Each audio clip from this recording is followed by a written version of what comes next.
Alrighty, Memorial Day Monday, heading out for a solo trip. I'm gonna go down into the desert, down into some low country.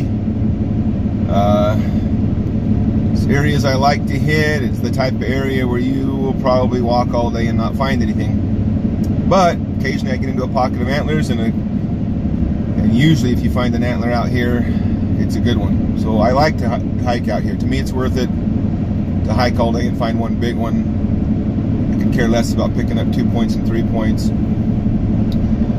But I love finding big deer antlers. So I want to go try that today. I'm excited enough about today, about getting out, that I ran to the store, got a case of water, paid for fuel, ran out, got in my truck, threw the water in the cooler, and was going down Main Street and looked at my fuel gauge, and I thought, why am I still on empty? Oh yeah. So I had to go back and get my fuel. So I'm pretty excited about getting out today.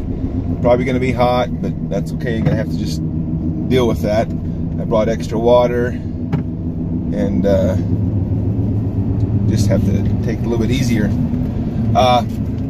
One thing that I noticed in my last video, I have to make a slight correction. I addressed the subject that I was deciding whether or not I should address it, and I had decided, you'll notice there's a little bit of an edit right in the middle of that conversation, and it's because I decided I didn't want to include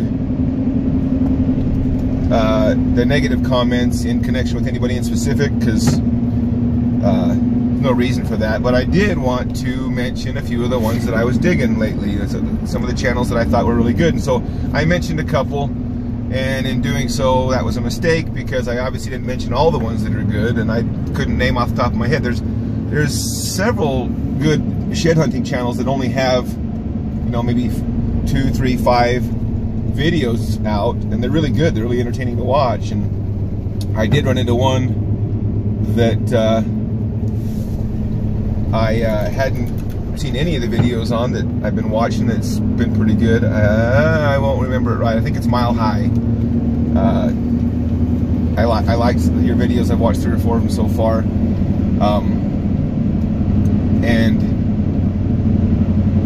And so I wasn't trying to name everybody that was good. There's lots of good YouTube channels out there. I was just showing my frustration that some of the stuff that I thought that used to be good content was no longer, to me, no longer watchable. Anyway, enough of that. I noticed last night that I hit 1,000 subscribers. I want to thank you all, everybody that subscribed to my channel, all you guys that leave great comments, even the criticism ones. I got, usually those are very constructive, and even if they're not constructive, I can take them, you know, and try to see if there's something I can do better. I want to do stuff that that's interesting to you while I'm doing this stuff that's interesting to me. So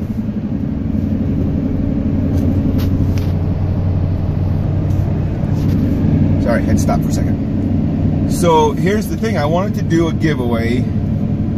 Now I know 1,000 subscribers isn't diddly squat compared to a lot of the big ones, but to me it's kind of cool. You know, I don't have any aspirations of becoming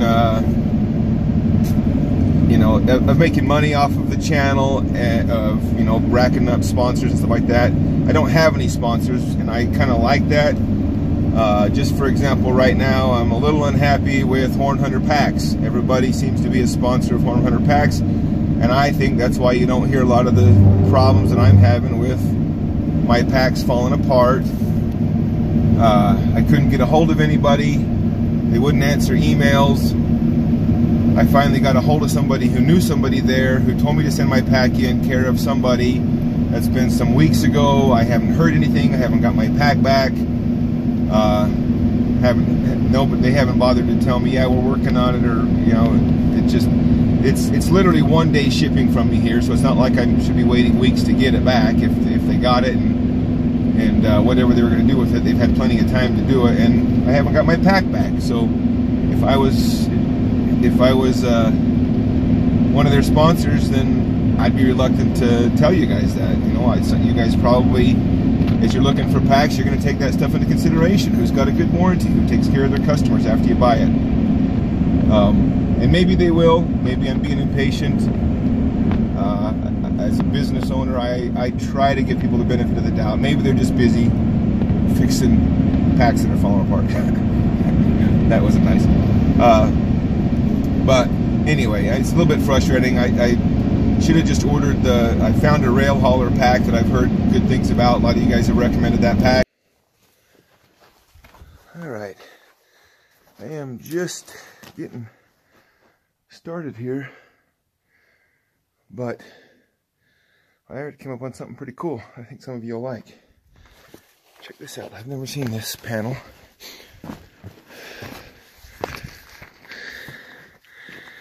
Here is a Kokopelli. Look at that. There's a guy, his arms. Can you see that? He's got something, I don't know, a blowgun or something. He also seems to be excited. Here's a snake. Snake. Let's see. Here is probably bighorn sheep. Typically a lizard. Here is a man.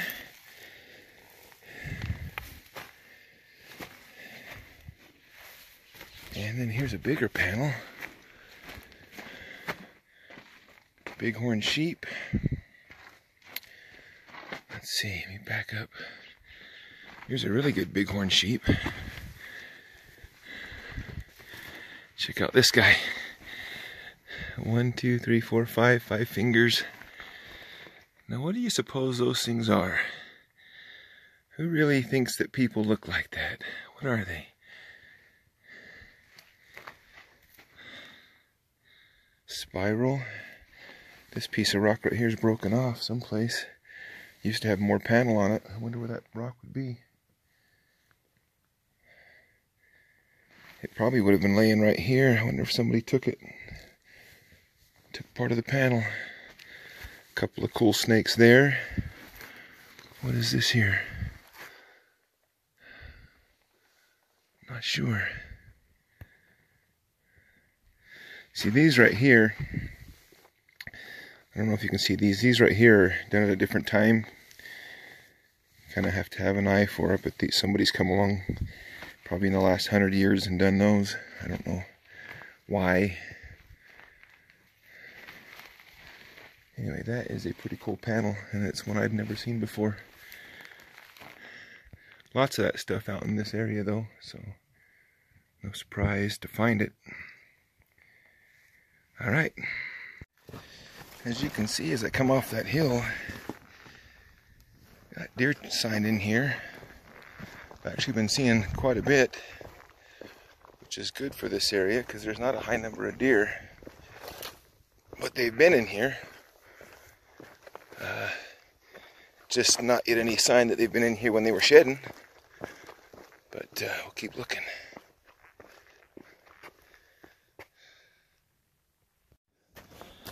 Alright.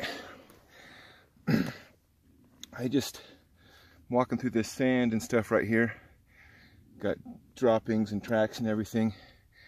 And I noticed some flint chips over here, and I almost turned on the camera and showed them to you. And I was going to tell you why I knew that they weren't natural chips. But I didn't for some reason. But it took about 10 more steps. And I got something right here that's pretty freaking sweet. Not an antler, but some of you are going to like this. I spotted it from right here. Now I can't see it again. I got to spot it again. Oh, right there. Right there. Tell me that that right there is not pretty freaking cool. That is not an arrowhead. That is not a knife. That is an addle dart. Now, the addle technology was used far longer than bows and arrows. Most of what people call arrowheads are not arrowheads. You can tell an arrowhead would typically have a neck, this area here, of less than 1/2 of an inch, usually about 3/8 of an inch, just, I mean, most of you are bow hunters if you think about it. If you had a neck that thick, it would require a stick that was 1/2 an inch thick, and then with their just regular wooden bows, would you have a range of about 10 feet with something that heavy? But the atlatl, which was a pole that they could use as a leverage to fling a dart, and it actually did better with heavier projectile points because the kinetic energy and the weight would allow them to throw them further. The atlatl was used for thousands of years. The bow and arrow didn't come into use till about 2,000 years ago. So for the most of the time that the people were living in a lot of areas, they were using this technology and not arrows, not bow and arrows. This is a really nice one. I haven't seen one this nice in a long time. It's hard to say whether that corner is broken. It probably is a little nick right there, but other than that, it does show some signs of being resharpened at some point. But so you got to wonder, what's the story behind that right there? How did that get left right here? Well, there's a good chance that that guy was out here hunting. Who knows what they were hunting? Could have been megafauna. This is probably, this time period would be after the mammoth and some of those things. This is probably, this would date between like 2,500 and 4,500 years old, this type of point right here. But somebody threw an atlatl dart, and maybe it hit the animal here, and the carcass was left here to rot after they butchered it. They didn't retrieve that point or this dart. That's possible. They would have reused these because the thrown part of the shaft would have had a replaceable tip, and they would reuse this stuff as much as possible. It did require some effort to both get this material and to manufacture these points, although a good napper could make that point right there in just a matter of minutes. It's not like it took hours and hours for a good napper to do something like that. But it's easier to just rework that than it is to make a new one. But that is one of the better ones that I've seen in a long time, and I think that is pretty cool. And there it's going to stay.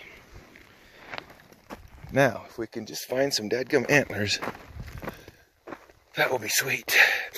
I think we will. I have a good feeling. I mean, look at this. Them deer are in here old, in here fresh. It's just going to be a matter of covering country and glassing until I get lucky. Because there's, you know, in this area here, there's probably 10 deer living within 10 miles of here. And probably 3 or 4 of those are going to be big bucks. And so the odds of coming upon one of their antlers is not great, but I'm just going to keep covering miles. I still have that goal this year of finding a 380 bull and a 200-inch buck, and I haven't done it yet. But out here, I'm hoping to do so.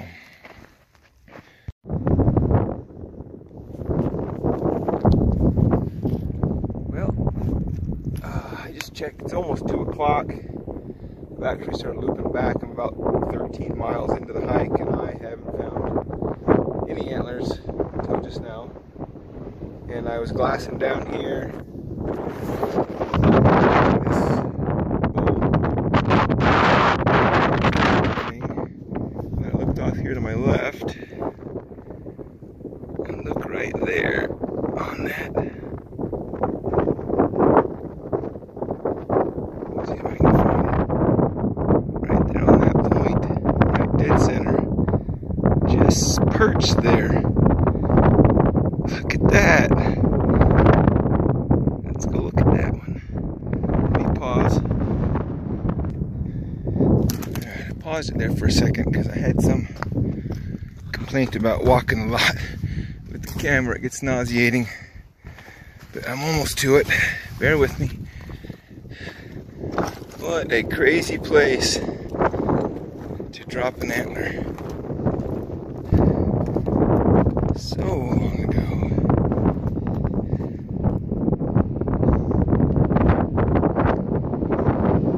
But I ain't going home empty yet. So that's the start. I'm literally sitting here. That antler was laying right here. So I'm sitting here glassing down here. starting to get up and ready to go. And then look right over there. That's probably the other side. Right there, about 15 yards from me. Almost surely the other side. That buck came right here up this ledge. I was walking up this ledge, got to over there and bombed off. And dropped the other side. Right there. Let's go check that one out. Yeah, that's gotta be the other side. Good grief. So old. Little baby eye guard there. That thing would have been wide. Let me show you. I'll go back up here to the pack and show you the two of them.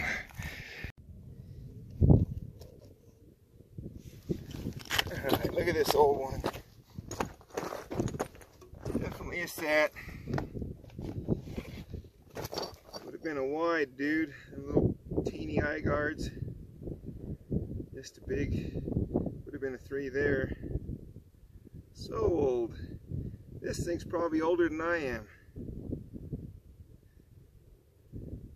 But let's hope I'm finally getting into a pocket of them here. That's what I'm hoping.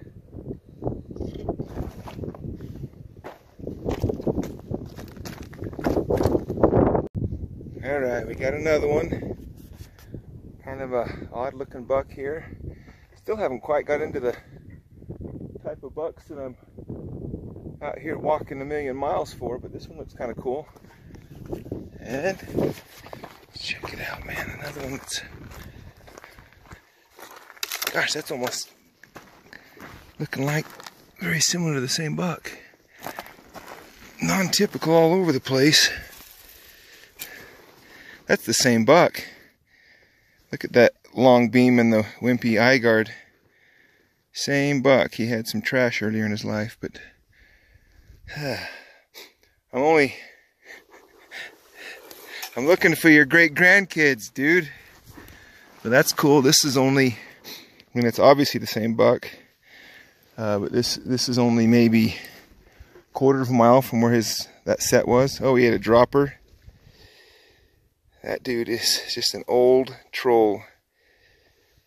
I don't know, this was probably after, but I mean, you can see he went and threw trash all over the place.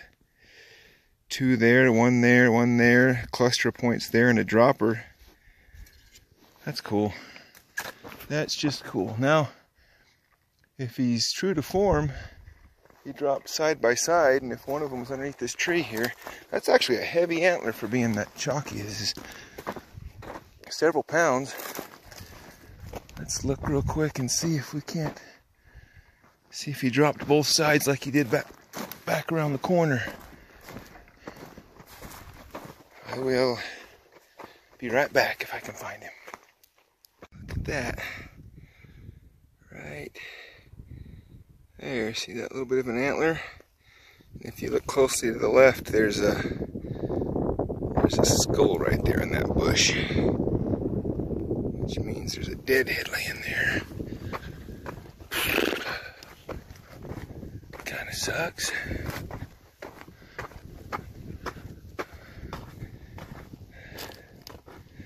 Holy cow, he was wide. Good night. That thing's crazy. That's almost got to be this same buck.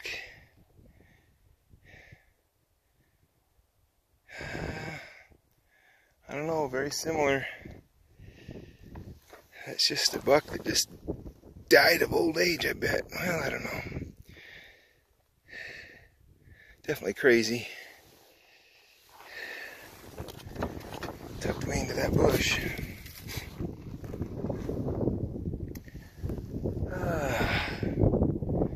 That's a shame. You know what, I really think that is probably this buck. Let me, hang on. There, what do you think? I mean, that's definitely the same buck right there, those two right there. The 2 left sides. Got a drop tine. This must be a year or 2 after this set right here. Maybe that's not the same buck, but they're very similar, and just they're kind of weird, funky bucks. It's a shame. I hate to find them as deadheads. I'd rather find the sheds. Just keep plugging along here. Is it just me, or is it everything I find today just crazy? Look at that weird thing.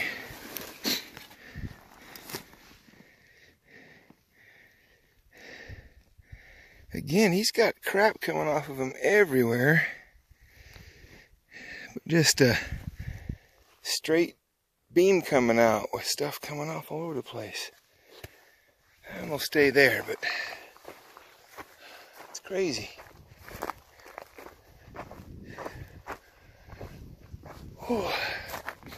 Not too much further to the road. Man, I keep hoping I'll come across something a little fresher than that. We'll see. Either way, it's been a good day. Well, now, just about back to the truck. Back to the road, anyway. You can't miss that right there.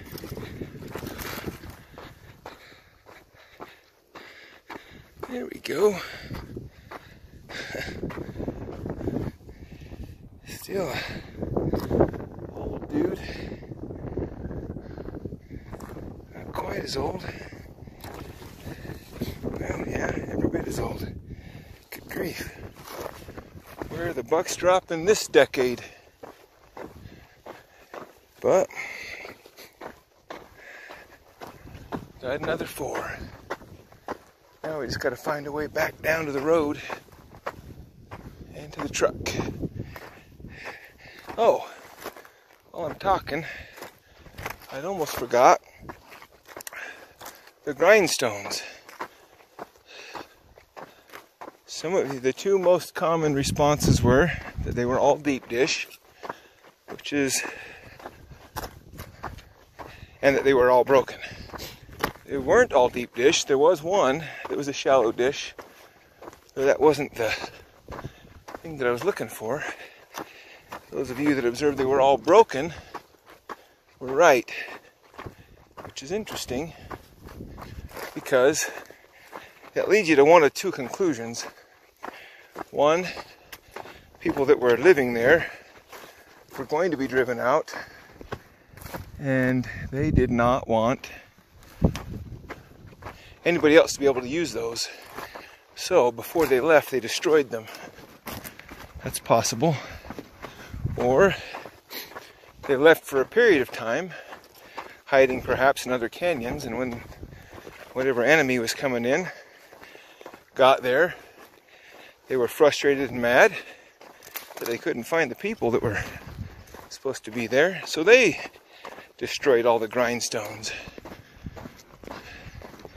Or, third possibility is some dummy, none of them were recent breaks, but maybe 100 years ago, somebody went up in there and found them and destroyed them just being ignorant. Which I don't think of what it is. All that looked like ancient breakage. There wasn't anything that looked new. So, yeah, good job. Almost everybody picked that out. They were all broken. It's kind of sad. 10 beautiful deep dish matates. All of them broken to a certain degree. Anyway,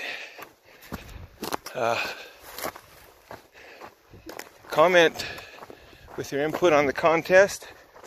Like and subscribe if you haven't. And unless I find something cool in the next couple 100 yards, have a good day. I sure did. Enjoy the video. Thanks.